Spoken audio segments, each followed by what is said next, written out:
Para sa video natin ngayon, tatakutin natin si Sol, titignan natin kung ano ang maging reaction niya sa akin na hindi niya ako makikilala. Panoorin ninyo maging reaction niya. Andun siya, oh. Teka, huwag kang magpakita muna, Adam, ha? Andun yata si Ate Annalyn, eh. Teka, ayun, oh. Hindi ako nakikita niyan. Pero ayun siya, oh. Pasilip, oh.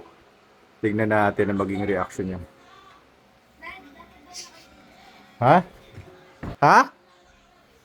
Ano na? Naka-shades? Di na, wala akong shades, eh. Shh, quiet, quiet, ah.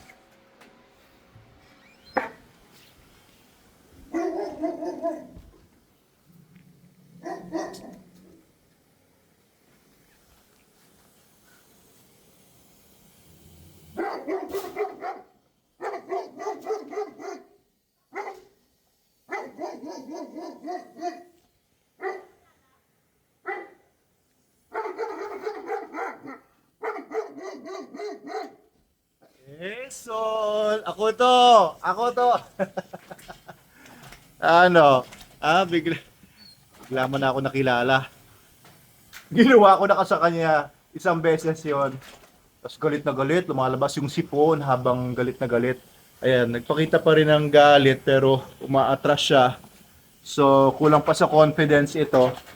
Bibigyan natin ng confidence training ito pag tumagal-tagal. Ayan. So, ngayon nakita nyo, no, parang umaatras. That is not a good sign pa. Kaya ang sinasabi ko nga sa mga gustong magkaroon ng protection dog, hindi automatic po yon. Kailangan talaga ng training kung gusto ninyo na yung aso ninyo, Rottweiler man yan, Belgian man yan, German Shepherd man yan, o kahit anong mga matatapang na breed, hindi po sigurado na yung aso nyo protektahan kayo.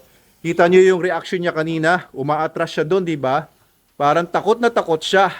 And yung pinapakitang ganong aggression, fear aggression yon, hindi yun effective kung gusto ninyo ng protection dog na mapagkakatiwalaan. Umaatras siya imbes na umaabante, di ba? So yun ay dahil sa gusto niyang tumakbo. Kaya yung aso ninyo, pwede niyong subukan, no? Pwede niyong gawin ganong experiment. Kung yung aso ninyo ay magpapakita ba ng tapang, talagang susugod siya, kakagat ba siya, or hindi. Baka akala ninyo poprotektahan kayo ng aso ninyo, pero hindi naman pala. So that's just a small experiment na ginagawa rin naman namin sa Manalo K9 kapag yung mga dogs ay tinetesting namin for protection work. Of course, natural reaction yon ng dog and it's good. Maganda yung ganong reaction kasi dogs should be interested in their survival, di ba? Dapat, ang unang naisip ng aso, kung matalino sila, ay umiwas sa gulo, imbes na mang-away. Pero kung gusto mo ng protection dog na talagang pagtatanggol ka, kakagat kung kailangan, kahit nakakatakot yung sitwasyon, kahit may baril pa silang marinig, malakas, yung ibang aso tatakbo talaga. Kung gusto nyo talagang ganon, training ang kailangan. Kaya sa Manalo K9, meron kaming training. Basic protection is 1 month, 35,000 yon. Advanced protection is 3 months, ano naman yon, 95,000 lang, may discount na 10,000. Dapat 105,000 yon. May discount po yon until further notice. So, ayan, eto si Logan, meron na pong nabigay sa kanya dati na protection training, pero maikli lang, hindi ko masyadong trinain ito. Pero nakita namin talagang babanat ito. Yung kapatid niya talagang naturally, detection dog namin yun sa Okada at saka Soler dati.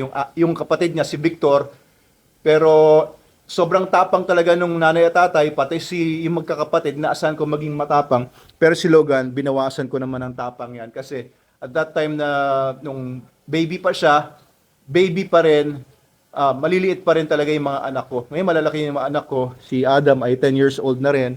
So, pwede na ako magkaroon ng protection dog, hindi na ako natatakot na magkaroon ng masyadong matapang na aso dito. So if you want your dog to be trained, comment below or mag-message kayo sa amin. Dog training, Manalo K9 ay aming training center, ang aming kennels ay nasa 15-hectare facility sa Manalo Resort Hotel, sa Sitio Tutulo, Barangay Mahabang Parang, Binangonan, Rizal. And soon magkakaroon po kami sa Cebu. Yes, in partnerships sa Animal Wellness, ang may-ari ng Animal Wellness Veterinary Hospitals ay si Dr. Ivy Zialcita. Ang asawa niya ay si Doc Gile Zialcita. Sila po ay mag-asawang mga vets. Naging kaklase ko sila noon sa UP Los Baños and good friends sila. Alright, so yun lang po. At okay ka naman, Sol, di ba? Hindi ka naman atakihin sa puso niyan? Hindi naman, oo. So, meron kaming mga ways para ma-build ang confidence ng aso para hindi na siya aatras ng ganon. So, binibuild namin yung confidence ng aso, pinapamiliarize namin siya. Maraming ginagawa po para po yung aso niyo talagang maging protection dog, hindi po yung natural. Doc Abel Manalo po ito. Please follow and share this video para makinabang din ang iba. Init!